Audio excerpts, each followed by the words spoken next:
معزز ناظرین، آج کی اس ویڈیو میں ہم آپ کو یہ بتائیں گے کہ جب آپ نے حمزات کی تسخیر کے لیے چلہ میں بیٹھنا ہے تو آپ نے کن ہدایات پر عمل کرنا ہے۔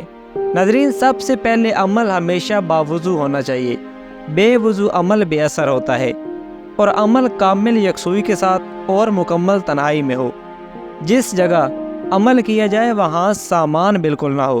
کمرہ جس قدر خالی ہوگا عمل کی کامیابی کے اسی قدر امکانات ہیں، اور کمرے میں عمل کی جگہ کوئی دوسرا شخص داخل نہ ہو، اور کمرہ ہمیشہ مکفل ہو۔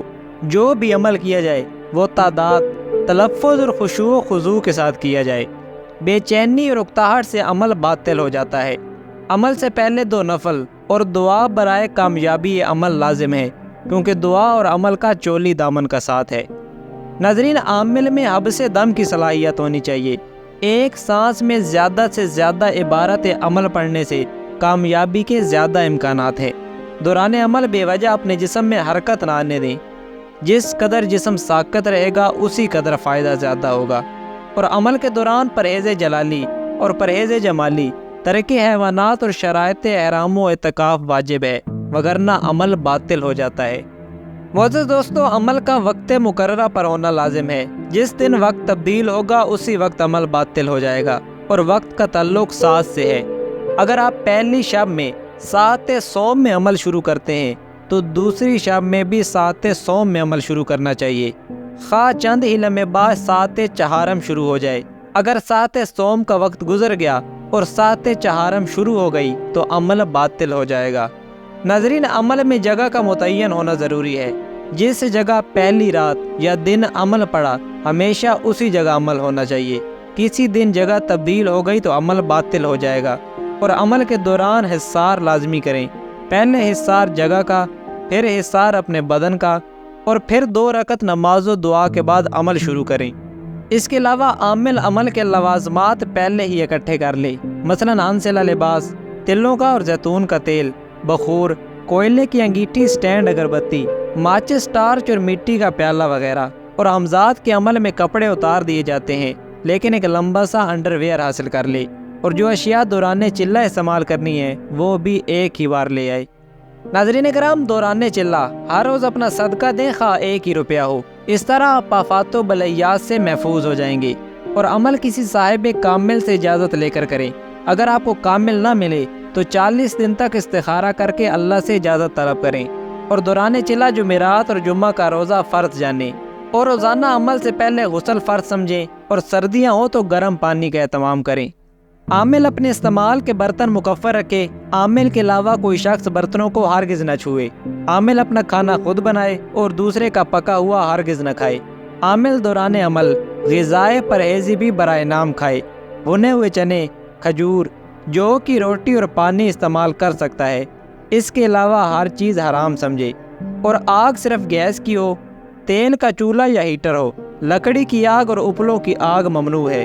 ناظرین، عمل کی کامیابی کے لیے کم بولنا، کم کھانا اور کم سونا فرض ہے۔ دوران عمل گفتگو سے پرہیز کریں، اور اگر ہو سکے تو 40 دن تک چپ کا روزہ رکھیں، جسے کفل لسان کہا جاتا ہے۔ اور عامل اگر 40 دن تک کسی سے ملاقات نہ کرے، تنہائی میں گمنام رہے تو عمل 100% کامیاب ہوتا ہے۔ عامل چلہ گاہ میں مٹی کے تیل کا چراغ ہرگز نہ جلائے، نہ وہ موم بتی یا دیا جس میں جانور کی چربی استعمال ہوتی ہے۔ سرسوں کا تیل، تلوں کا تیل یا نائٹ بلب سبز رنگ کا روشن کرے۔ دوران چلہ جانور سے منسوب کسی چیز کا استعمال نہ کریں، مثلاً دودھ، گوشت اور گوبر وغیرہ۔ آپ ہاتھ پر گھڑی بھی نہ باندھیں جس کا فیتہ چمڑے کا ہو۔ معزز دوستو، دوران عمل عامل چھوٹے سے چھوٹے حشرات کا بھی خون نہ کرے، نہ نقصان پہنچائے نہ ڈرائے، مثلاً مچھر اور مکھی وغیرہ۔ اور اپنے ناخن بھی نہ کھائے۔ عموماً لوگ دانتوں سے ناخن کاٹتے ہیں، یہ عامل کو ممنوع ہے۔ عامل کے جسم سے خون ہرگز نہ نکلے۔ دوران چلہ کشی عامل ہمیشہ باوضو رہے۔ جب وضو ٹوٹ جائے تو فوراً وضو کرے۔ عامل اس کے حلال کا عادی ہو، حرام چیزوں سے بالجبر نفرت کرے اور بچے۔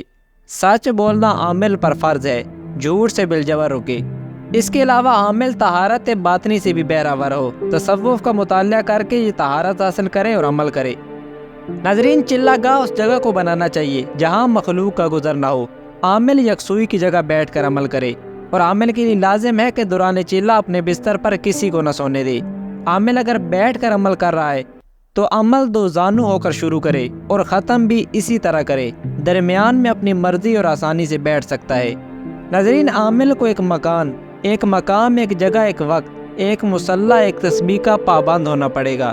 بغیر حصار کے عمل ہرگز نہ کرے، حصار فولادی ہیکل ہے۔ مکان کی چھت پر عمل نہ کریں ورنہ نقصان ہوگا۔ عامل کو پختہ ارادے کا مالک ہونا چاہیے۔ تسخیر ہمزات کی راہ میں جو بھی مشکلات آئیں گی ان کا مقابلہ انتہائی بہادری سے کرے۔ عمل کا انتخاب اپنے مزاج، حالات اور ماحول کے مطابق کریں۔ عامل عملیات متفقہ قوانین کی روشنی میں کرے، اپنے طور پر تصرف نہ کرے، اور وہ تمام پرہیز سختی کے ساتھ کیے جائیں جو منتخب عمل کے لیے ضروری ہیں۔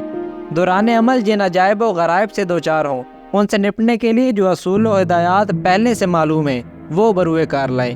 زخمی یا بیماری کی حالت میں چلہ کشی ہرگز نہ کریں، اور ہمزات کا عمل کیا جائے تو اسے ہر ایک سے پوشیدہ رکھا جائے۔ جو واقعات پیش آئیں صرف اپنے رہنما یا مرشد کو بتائے جائیں یا پھر دل میں دفن کر دیے جائیں۔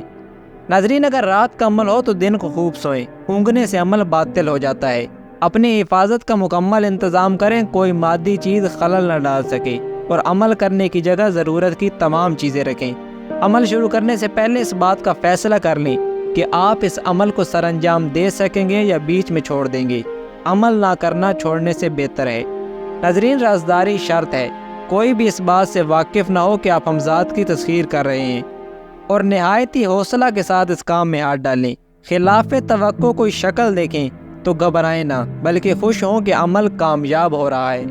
عامل صبر و استقلال کو ہاتھ سے نہ جانے دے۔ بعض عامل دوسرے دن مشاہدات دیکھنے لگ جاتے ہیں اور بعض کو دو ماہ تک کچھ بھی نہیں ہوتا۔